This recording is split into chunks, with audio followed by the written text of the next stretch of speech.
here to share our mission and vision. Again, let's give it up for Mr. Reggie Tan.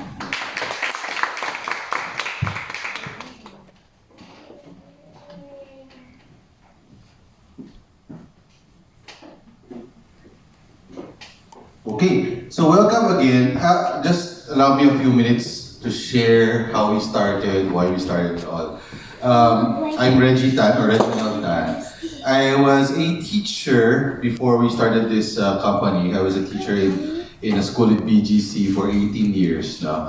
So at 2008, when I graduated music, I was challenged to start a small business, which is to teach.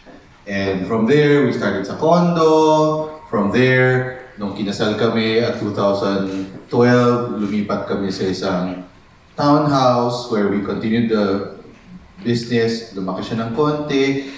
And after 5 years, napakaswerte namin. Nasunugan po kami. Now, when I say swerte, it is actually, I mean that word because while we thought that that place will be our lifelong place to do our business, whatever, apparently it was too small. No? Liit-liit lang niya, 4 na kwarto lang siya. So natandaan ko, yung isang kwarto, syempre ginawa namin bedroom, yung 3 kwarto, dapat classroom. Pero sobrang liit, sobrang konti. No? We were accommodating, I think, 30 students. So I remembered, I told my wife, ang ganda-ganda ng lugar na to, maybe we could stay another 10 years. And then the following week, nasunugan kami. Nadamay kami sa kapitbahay na, siyempre yung townhouse, magkatikit-tikit yung bahay. So yung kapitbahay namin nasunog, nadamay kami. Fortunately, walang nasunog sa amin except yung bubong. Pero siyempre, hindi na matirahan. But you know what the funny thing is? The very next day, someone out of nowhere, by the way, nung nasunugan kami, we were staying in our parents' place, which is malapit lang. The very next day, some random person messaged me. Sabi niya, Reg, I don't think you know me, I don't really know you, pero nakita ko nasunugan ka, and I'd like to help. Sabi niya, I have a property, nearby lang, kasi 4th Street kami. By the way, if you don't know, this is 8th Street. So we were living in 4th Street then. Sabi, meron akong property na malapit sa inyo. 5th Street lang. Hindi, no, magkasunod lang. And siyempre, iniisip ko baka may catch. Sabi niya, but the property is 650 square meters. Wala akong pera. Tapos, and of course, to give you an idea, the townhouse is only 200 squares. Sabi bigla naging 600 squares. Sabi ko, wala akong pera. Alam niyo naman yung Manila, no? Mahal-mahal ng rent dito. But you know what, he was so nice. Sabi niya, no, I wanna help. Puntahan mo to. If you like it, let's talk. If you don't like it, that's fine. Siyempre, sino mo namang ayaw, di ba? Nasunugan ka, di ba? Kahit na anong itsura ng bahay. But siyempre, when we went, ang ganda ng place. 6 na kwarto, ang laki-laki ng sala. No? We already knew what we had what to do. So we sat down and we asked, magkano yung rent? And he was very nice. Sabi niya, magkano binabayad mo dun sa nasunugan mo? Sabi ko, and I was paying this much. Sabi ko, sige, dagdagan mo na lang ng 1,000. Pwede na yun. For the next 2 years. Tulong talaga niya sa amin. For 2 years, we paid the exact same rent. But we were able to sustain the business. We were able to help more teachers. We were able to accommodate more students. And of course, this was 2017. Fast forward. Nagka-pandemic tayo, so tumigil lahat. Now, we don't want to brag about this, but during the pandemic, inegosyo namin yung isa sa mga negosyo na lumaki. Kasi everyone was looking for an activity to do. And wala kang kalaban kasi online eh. Di ba? Wala kang kalaban na sports, wala kang kalaban na... by the way, isa lang sports na kalaban namin. Chess. Chess lang. Di namin kalaban ng basketball, di namin kalaban ng volleyball. Wala. Chess lang. So, lahat ng students sa amin pumupunta para mag-enroll, we were hitting 400, 450 students at that time. Of which we knew na kapag bumalik na tayo sa face-to-face, hindi na kaya yung lugar namin.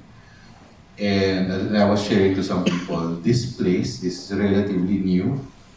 We just moved here last year, October. So we have been operational here for around a year or tapos mag-renovate, ang dami-dami pang renovation na nangyayari. No? But this is how good God has been to us. And just to share to you, why do we do what we do? No, I mean we could just be content. We could just be content na teaching. You know, ako and my wife with a couple of teachers. But why would we have to expand? Today we have 35 teachers and growing.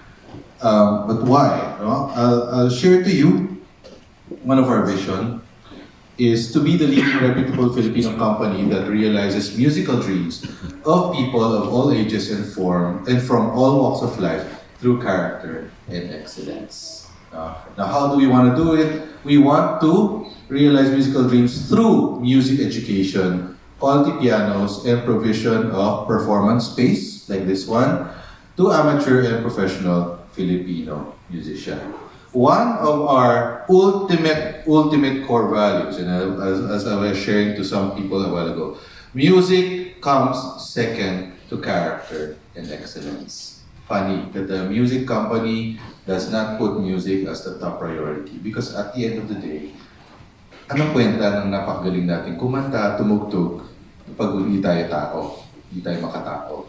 No? So more than anything, we want our students to be of character, to be of excellence. Okay? Now, two reasons why we exist. One, we believe the Filipinos are very, very talented. Sample lang yung kanina. No? Sample lang yung kanina, ilang taon lang yan sa amin. No? But they're very, very good. Now, but we have a dilemma. We lack in opportunity and resources, but we believe that with the right opportunity and resources, Filipinos can compete in the world stage.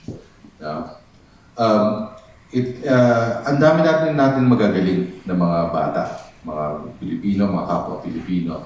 Sayang na kasi wala silang pagkakataon for performances.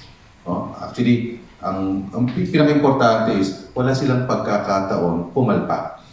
Kasi that's part of growth di ba? That we fall down, that we fail, but we fail in a productive environment where an environment will tell you how to get up again and what to do to correct ourselves. Diba? Usually, ganun tayo. Pag pumalpak tayo, kanya-kanyang diskarte. No, if you are in the correct environment, if you are in the right place with the right guidance, you can always do what we call fail forward. Diba? So, with that, we came up with the Applied Music Platform, which is our music program. Okay? So, before I continue, we have some performances. Next performance na.